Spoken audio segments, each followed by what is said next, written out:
પપ્પા મારી સ્કૂલમાં બધા છોકરી છોકરાને એમની મમ્મી મૂકવા આવે છે, પણ મને ખાલી તમે મૂકવા આવો છો, એવું કેમ? એટલે જ મને ખબર જ હતી દાળમાં કંઈક કાળું છે, એટલે મેં વિડીયો બનાવી લીધો છે. હવે આ વિડીયો જશે મમ્મી જોડે. અલે એ ના બતાવાય, હવે તારી માં મારી જોડે ઝઘડો કરશે. એ તો હવે મમ્મી જ ડિસાઈડ કરશે કે આ વિડીયો જોઈને ઝઘડા થશે કે છૂટાછેડા. મારું મગજ તો બસ હવે મારી શું તને. કઈ વાંધો નહીં, મારી લો.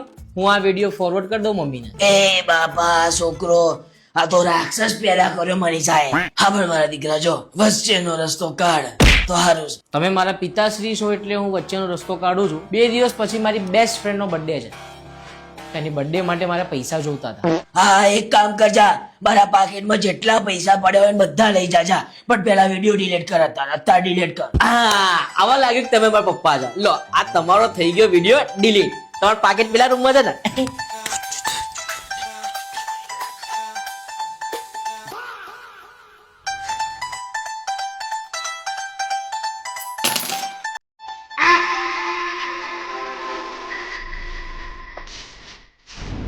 ले लीजा बेटा, तुम जिस स्कूल में पढ़े हो ना, उस स्कूल के पढ़ा वाले थे हम. પપ્પા